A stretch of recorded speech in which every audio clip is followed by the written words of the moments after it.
মুখ ঢুকিয়ে নিতে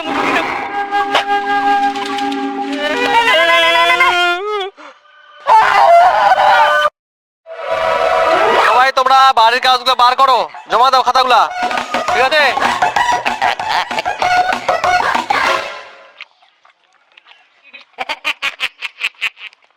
ওই মুখে একটা পিঠা দিনি, মুখ খাও। কত কষ্ট করে পিঠা নিয়ে আসো আর তুমি পিঠা দিম না? স্যার আজ গোদাই পূর্ব আসি না পিঠো খা। কি করে এগুলো পিঠা নিয়ে আসলো নাকি ও? হ্যাঁ হ্যাঁ স্যার, এগুলো খাচ্ছিল। হ্যাঁ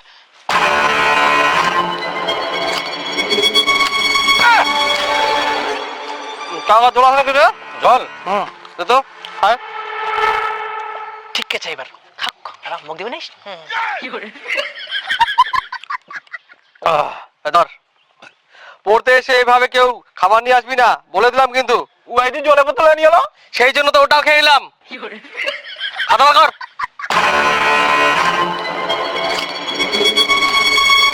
বিশাল মাস্টার হয়ে গেলি নাকি? মাস্টারটা খুঁজিবা হবে তা কুবরাম তুই মোক পিঠো দিয়ালু, পিঠো চাই না বুঝে একটা পিঠো দিলে তো মুই আর কোনোহিনি। তুই কেমন নীল পিঠি আছে না রে? পিঠা খাবার নিতে মাস্টারটা খুঁজিবা হবে?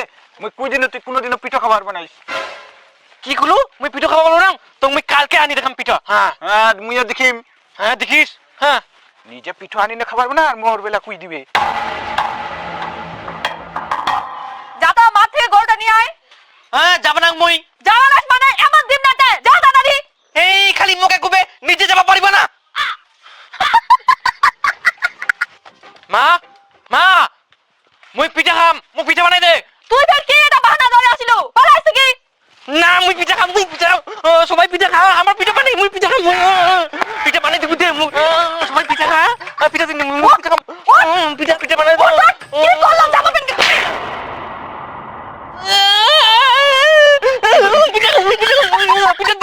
কি হয়াতে এ পাতা পড়ার মতো ছিটপিটা কেন? ওই বেটা দাঁড়া, আরে মুই তোর বাপ বুঝিস, মোর মার খাইলে তোর কেটে যাবো। পিঠা খাবে পিঠা। সবার বাপ মানা কত ভালো, ছেলে যা খাবে চাই তাই কিনে আনি দে। আর মোর বাপ মানা ভালোবাসি নি, মোক খালি মোটাই ঘুরাই পাই। কি করলো? পিঠা খা মুই। খাইস খাইস, আজকে পিঠা খাইস। উঠ তো উঠ, আই মুই নাড়ু আনিও, নাড়ু খা। না না না নাড়ু কই মুখ দে মোর ভাগিরটা। একটু কিরি ব্যাগ দে তো, কিরি ব্যাগ দে তো, আমরা আবার খেতে লাগাবে। দে বেটা ভাগ করে দে।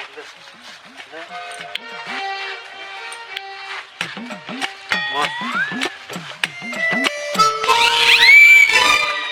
আরে ধর। এ মুখ কম দিয়া মুই খাব না। মুখ বিগি দিতে মুখ কম। আরে না না না না ইনা থাকি দিনো। না না না না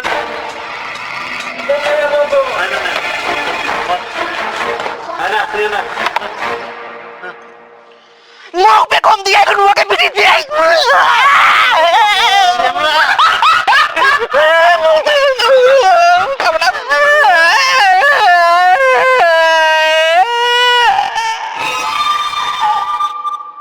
কিছু মানুষ ভাগ্যের জোরে যেতে আর কিছু মানুষ বুদ্ধির জোরে। আপনি কোন দলে? যদি মনে করেন আপনার অনুমান ক্ষমতা ভালো তাহলে এখনই চলে আসুন আমাদের এই অ্যাপসে। আজকের ভিডিওতে আমি আপনাদেরকে দেখাবো কিভাবে খুব সহজে একটি অ্যাকাউন্ট খুলবেন, কিভাবে প্রথম ডিপোজিট করবেন এবং কিভাবে প্রথমবারে নিশ্চিত বোনাস পাবেন। তাই ভিডিওটি না টেনে সম্পূর্ণ ভিডিওটি দেখুন। তো সবার প্রথমে এইটাই প্রবেশ করবেন। তো অ্যাপসে প্রবেশ করার পর সর্বপ্রথম আপনাকে একটি অ্যাকাউন্ট খুলতে হবে। তো এর জন্য উপরে রেজিস্ট্রেশন অপশনে ক্লিক করে দিবেন। এরপর ইন ওয়ান অপশনে ক্লিক করলেই এরকম একটি ফর্ম চলে আসবে। ফর্মে এই প্রোমো কোডের অপশনটিতে অবশ্যই স্ক্রিনে দেওয়া অফিসিয়াল প্রোমো কোডটি ইউজ করবেন। আর প্রোমো কোডটি হচ্ছে BR24। আমাদের এই অফিসিয়াল প্রোমো কোডটি কিন্তু অবশ্যই এখানে বসাবেন, কারণ এই প্রোমো কোডটি ইউজ করলে আপনি পাবেন দ্বিগুণ বোনাস। তাই অবশ্যই প্রোমো কোডটি আপনাকে সঠিকভাবে বসাতে হবে। এছাড়াও যদি প্রোমো কোডটি আপনি সঠিকভাবে না বসান তাহলে আপনার অ্যাকাউন্টটি কিন্তু 100% ভেরিফাইড হবে না। আর ভেরিফাইড না হলে আপনি কোনো ধরনের বোনাস পাবেন না। তো প্রোমো কোডটি সঠিকভাবে দেওয়ার পরে নিচের খালি ঘরটিতে টিক দিয়ে নিচের রেজিস্ট্রেশন অপশনটিতে ক্লিক করে দিবেন। এরপর যে রোবট ভেরিফিকেশনটি আসবে সেটি সফলভাবে করে নেবেন। এর সাথে সাথে আবার ভেরিফাই করা হয়ে যাবে এবং আপনার অ্যাকাউন্টটি খোলা হয়ে যাবে। এই যে দেখতে পাচ্ছেন আপনার অ্যাকাউন্টের ইউজার নেম এবং পাসওয়ার্ড চলে এসেছে। ইউজার নেম এবং পাসওয়ার্ড কিন্তু খুবই ইম্পর্টেন্ট, কারণ এটি ছাড়া পরবর্তীতে আপনি আপনার অ্যাকাউন্টে লগ ইন করতে পারবেন না। এটি আপনাকে অবশ্যই স্ক্রিনশট দিয়ে অথবা নোটপ্যাডে লিখে রাখতে হবে। এরপর নিচে নেক্সট বাটনে ক্লিক করার সাথে সাথে আপনার অ্যাকাউন্টটি অটো লগ ইন হয়ে যাবে। এরপর আপনি নিচের মেনু অপশনটিতে ক্লিক করে দিবেন। এরপর উপরের পার্সোনাল প্রোফাইলে ক্লিক করে এখানে আপনার ফোন নাম্বার দিয়ে আপনার অ্যাকাউন্টটিকে ভেরিফাই করতে হবে।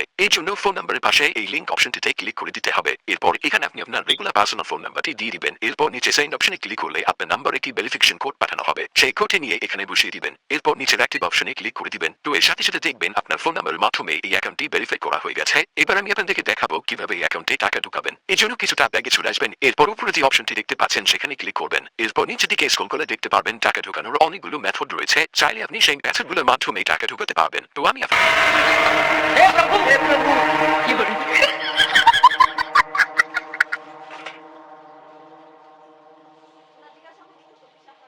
আটো দে মোটা।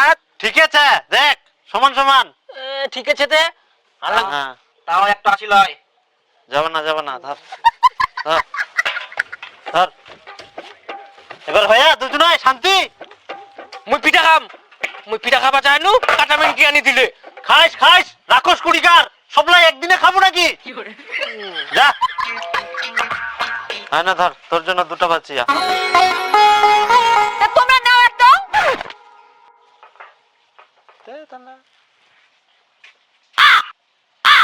মন বাগের তালা নিমকাই দিয়াইস দে। তাহলে ওর ভাগের বেশি পড়ে গেল তোর টমক দিয়ে।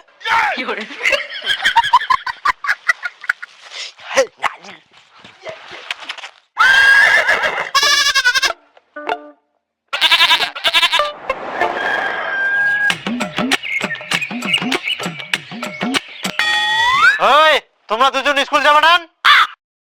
ওমাক 2 টাকা করে পিঠা দে আর স্কুল পাঠাই দে ফটাফট। ও ভালো বুদ্ধি নাকি? আমরা স্কুল যাবো তোমরা সব পিঠেলা খাই নিবেন। সব পিঠেলা সমান সমান ভাগ করিব। এমার যে খালি কথা, আমরা বলে পিঠলা খাই নিব কিনা? এই ছোয়ালা না খাবার ছাড়া কিছু বুঝিনি। এত খিলা জায়গা মাক তাও খালি ভুটি খান নিয়ে না মরে। ভুটি খান বলি পিঠা হয়ে গেলে আরে ধর।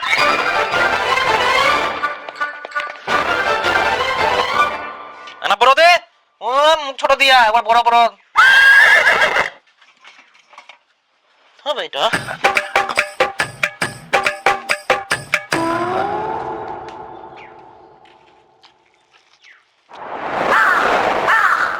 মামু আর পুজাতে কিসের পিঠা হয়? কিসের পিঠা? কতলা খায় কতলা? যাই থেকে পরে খাবো।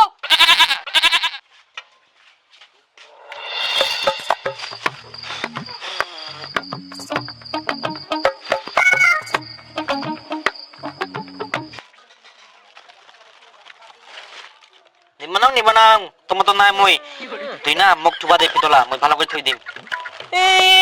ভালো হয় বুদ্ধি করিস তুই। তো মুই পিঠালা থুবা দিম আর তুই খাই দিব না। তোমার তো নাই মই পিঠালা তো মই খাই নিম। আমি মানে পিঠা খাওনি কোনোদিন। তো মুই এ থুবা পারিম।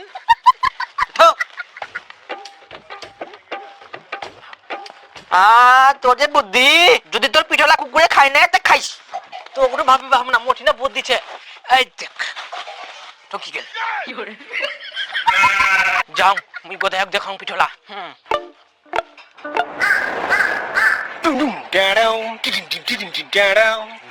বাপা তুমি গেল কেনে চমকা দিলে তুই? মোর যদি জিপটা উড়ে গেলে? উড়ে যাইলে মুই ধরে নিয়ে আসনু। তুই কি কইলু? মুই বলে পিঠা খাওয়া পারলাম কোনোদিন। এই দেখ মোর পিঠা।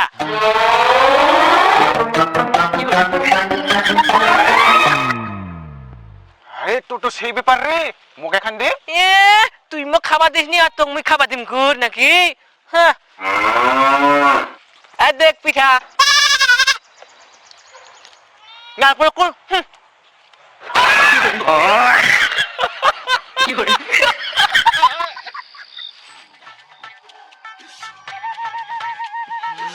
Nanti fung.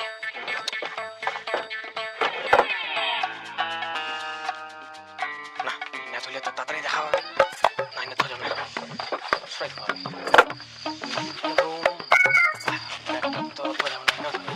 Ye, পিঠলা ধরে যে কি লাগে দে মুখ দে মুই থই দুম। পিঠলা খাবার ধান্দা নাকি? তোক থুবাম না, তুই ঘুমা। মুই থুমা মুই এপার মেখলা থুবা। খাওয়াল ভাই মজা খায় নাকি? মজা তো খারাপ।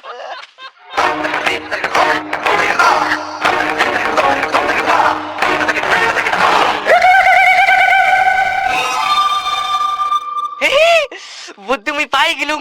বালিশের তলাত পিঠলা থুই দিম, কেহ চুরি করলে তো মুই জাগিল পাই যাম।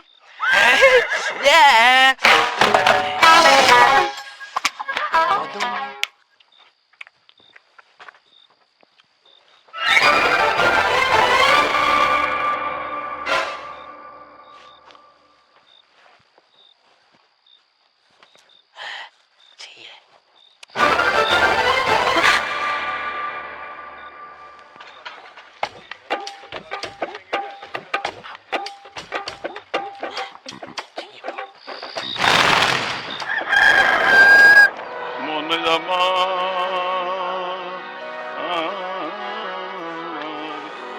মন দে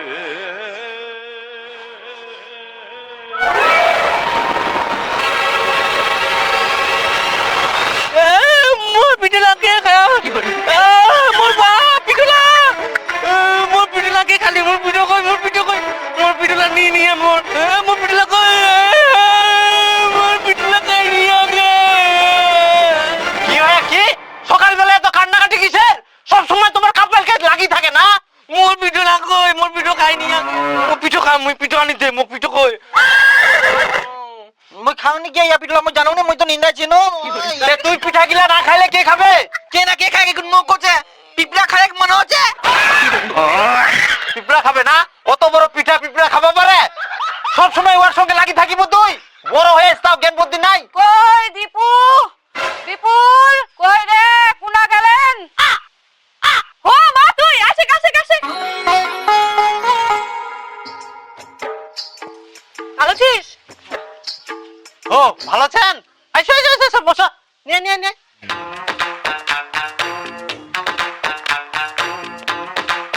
পিঠা খাম পিঠা কই পিঠা দে পিঠা মোর পিঠা লাগে মোর পিঠা খাই নিয়ে গে পিঠা দে হো এ ফের কান্না করে কেন দিদা মোর পিঠা চুরি করে খাই নিয়ে হ্যাঁ মই চুরি করি মই দিদা কে পিপড়া না কি খাই নিয়ে আর মোক কথা মই বলে খাই নিয়ে চুরি করি না তুই খাইস মুই জানো মই না ভাই ওরকম কইবা হয় না তোর দাদা ভালো চুরি করে খাবে না তোর জিনিস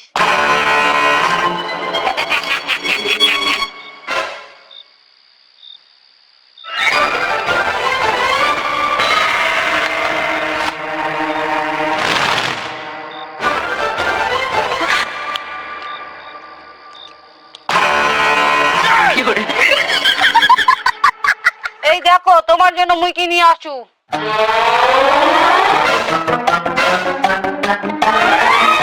এনে বড় বড় ঢুকি পিঠা বড় বড় পিঠা বাপরে এত বড় বড় ঢুকি দেখি তো মনে হচ্ছে বোমা। কি করলেন জামাই না শাশুড়ি মা আমরা কিছু কই নাই তো, এমনি আর কি দেখি মনে হচ্ছে ভালোই টেস্ট হবে। নাও জামাই তোমরাও একটা নাও না আমরা এখন খাবো নাই, আমরা পরে খাবো। আগে ওই চামুন্ডা গিলা খিলাও বেশি করে। চামুন্ডা দিদা মকার খাদে এবার খালি মোর পিঠা খাইছ তো ডিম মেকরা পিঠায়া ঢুকি মু জানুম কা মকতে দিদা একটা এই দুটা পাই গেলেন কই দাও আমাকে দাও। আচ্ছা হ্যাঁ নাও একটা আছে দেখা না তাহলে তুই অর্ধেক খা মুই অর্ধেক খাও।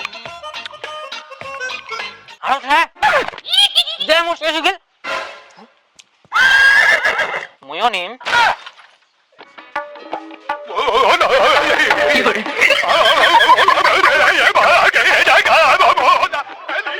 আর দুটো আনবা পারলাম নি?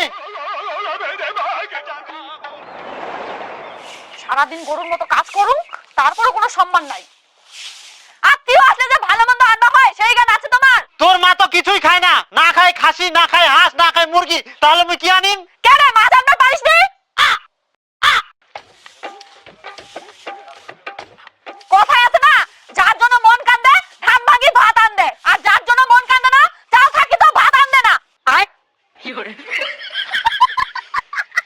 এই ঠান্ডায় মোর ভাতটা চানে এগুলো যায়নি কইলে কয় সিংহ কখনো চান করে না হ্যাঁ নিজেই নিজেকে জানোয়ারের সাথে তুলনা করে মরদ গিলা আর আমরা যদি জানোয়ার কই তাহলে মরদ গুলা জ্বলেই যাবে ঠিক কে কইছি ছি এরকম কেউ ছাড় দেয় তোমরা কাজের সময় সামনে থাকবেন তো ধুলা খাবেন না মরদের একটা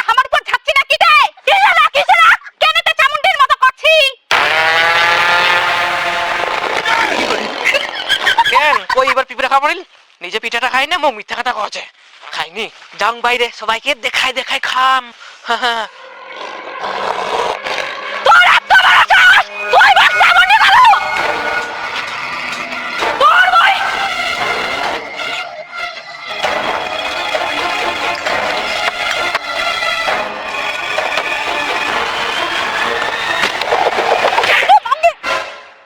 কি হন্ডে মারি ফেলাল রে মারি ফেলাল আগি মা সাধারণ একটু ঢুকি দিন তো মাত্র ভারী গেল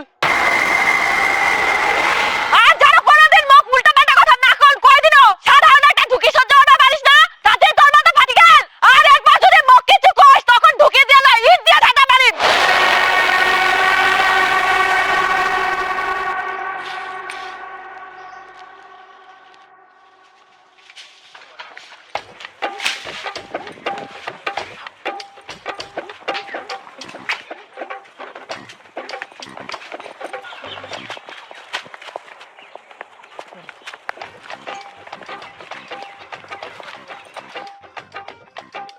কি তুই মোর পিছন পিছন বেড়াস কেন মোর ঢুকিটা দে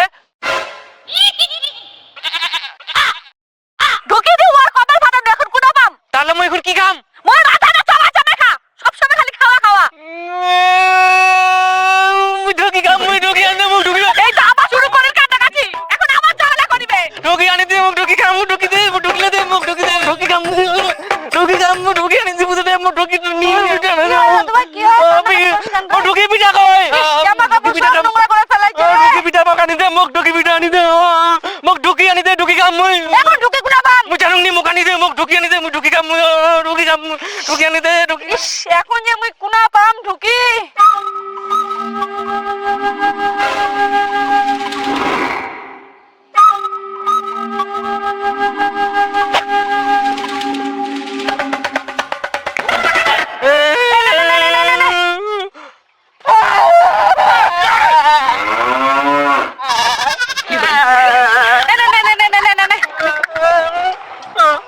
মম্মি দোকানে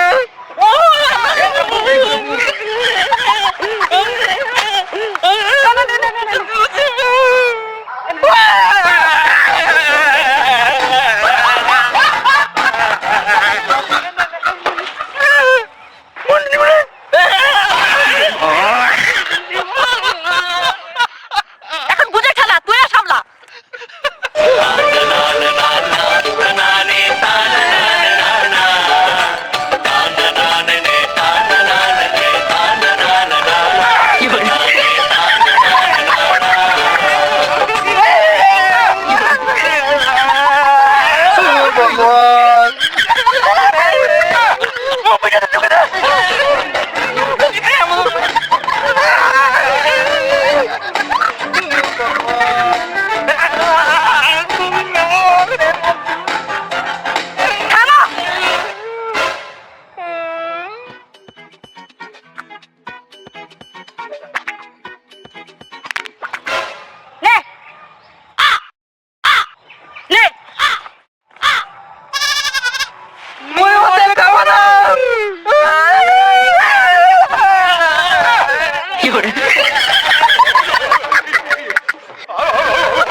একখান ঢুকির ঝাঁটা খাই তোর মাথা ফাটি গেল এখান তো লজ্জার বিষয় ব্যাপারটা শুনি তো একনা রাগ হয়নি খালি হাসি ভেড়া মোর মাথা ঢুকি দি ফাটায়া তো মুই আর মাথা তেলে ভাজা পিঠা দি ফাটাম তোর বাপ তেল পিঠা দিয়ে মাথা ফাটানো মানে হলো যেরকম তুই সেরকম তোর মাথার বুদ্ধি মাথা ফাটবে না মানে আজকে পিঠা ভাজি রাখিম আর ওই পিঠা সারা রাত থাকবে তারপরে শক্ত হয়ে যাবে ওইটা দিয়ে যেইভাবে মরাই মাথা ফাটাই চলা মুই আর মাথা ঢেল মারি ফাটাই দিম বাহ বাহ বাহ মানুষ পিঠা খাওয়ার জন্য পাইনি আর তুই নষ্ট করবু পিঠা মানে তুই ঢেল মারবু আটা গুড় তেল এগুলা তোর বাপটা আনি দিবে তো কারো মাথা ফাটানোর দরকার নাই আর একটু কিছুর জন্য না নষ্ট হয় কই দিলু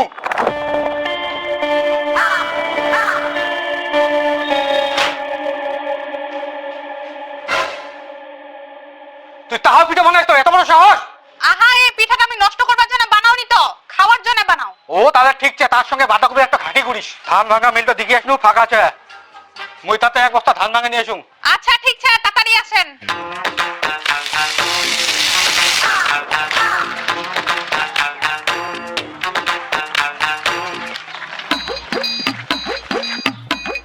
আজকা তুই কোনে যাবো শান্ডিন? তুই ফের আসিস মোর মুখের সামনে, তুই ঢুকি দি মোর মাথা ফাটা এলু। আজকা পিঠা দি তোর মাথা ফাটাম। আরে বাবি,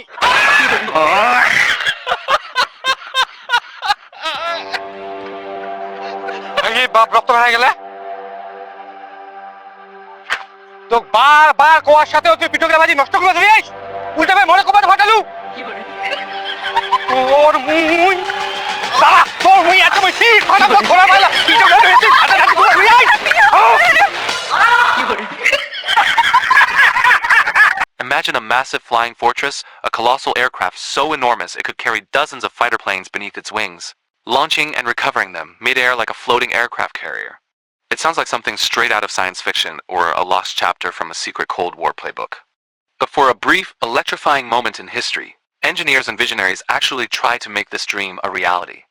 Welcome to Forbidden's Engineering, where today we dive deep into the rise and fall of flying aircraft carriers, a story of ambition, innovation, and the limits of human imagination. Before we take off, if you love uncovering the hidden stories behind incredible machines and unrealized engineering marvels, make sure to hit that like button and subscribe. You won't want to miss what's coming next. The idea of a flying aircraft carrier is as bold as it is bizarre.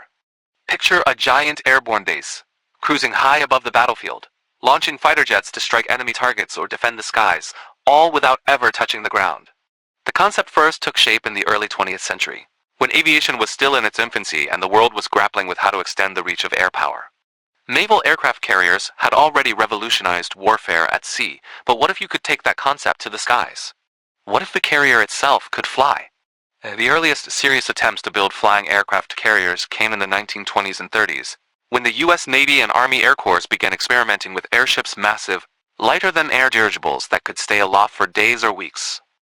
These airships were envisioned as airborne aircraft carriers, capable of carrying small fighter planes that could be launched and recovered mid-flight. The most famous of these was the USS Akron, a rigid airship commissioned in 1931. It was a marvel of its time, stretching over 785 feet long, and it carried up to 5 small biplanes in a hangar bay built into its hull. The idea was simple but revolutionary. The airship would patrol vast ocean areas, scouting for enemy ships or submarines, and launch its fighters to intercept threats or conduct reconnaissance. The planes would hook onto a trapeze mechanism to be recovered mid-air, a daring and dangerous maneuver that required incredible skill from pilots. The Akron and its sister ship, the USS Macon, represented the peak of this technology, but their story was tragically short-lived.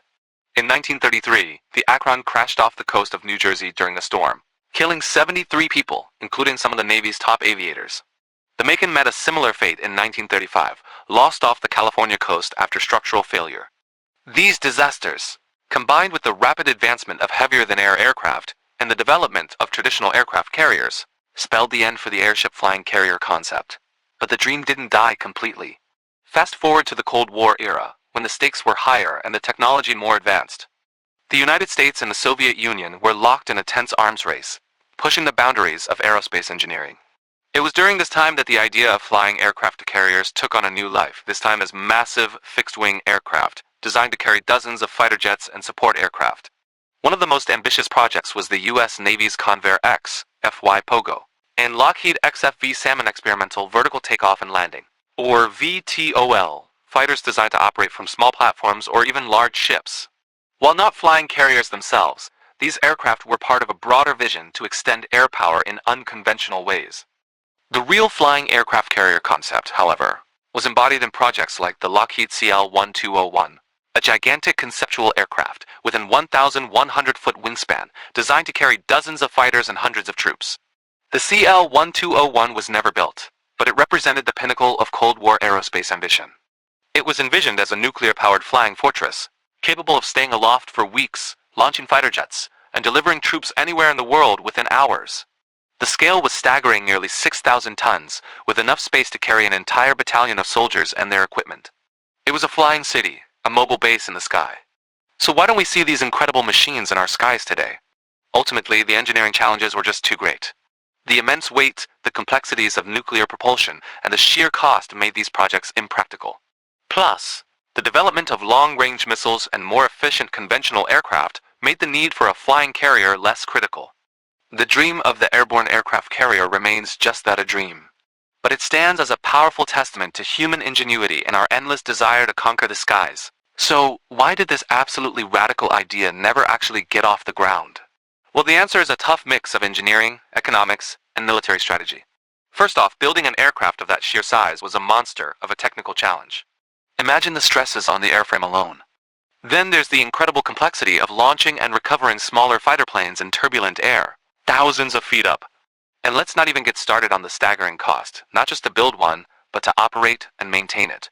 The idea of nuclear propulsion sounds cool, right? Unlimited flight time. But it brought a whole host of safety nightmares and political headaches. Who wants a nuclear reactor flying over their city? At the same time, other technologies were rapidly advancing. Satellite technology, long-range missiles, and the perfection of aerial refueling made the whole concept of a flying aircraft carrier seem less critical. Why build a massive, vulnerable, and expensive airborne base when you could use a network of satellites for reconnaissance, launch precision strikes from afar, and extend the range of your existing planes with tankers? So, the flying aircraft carrier became a symbol of a bygone era, a fascinating what-if in the history of aviation. But the story doesn't end there. The legacy of these ambitious projects lives on.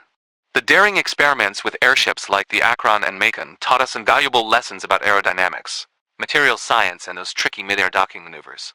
The designs from the Cold War pushed the boundaries of what engineers thought was possible, inspiring future generations of innovators and dreamers. And guess what? The idea is making a quiet comeback, but in a totally new form. We're now seeing concepts for drone motherships, where a large aircraft can launch and recover a swarm of smaller, unmanned drones. We have airborne refueling tankers that act as flying gas stations, and even wild ideas for stratospheric platforms that could serve as mobile bases for unmanned aircraft, hovering high above the weather. The story of the flying aircraft carrier is really a testament to human creativity and our relentless pursuit of innovation. It's a story of dreams that soared just a little too high, of risks taken right on the edge of what's possible, and of that fine line between visionary engineering and practical reality.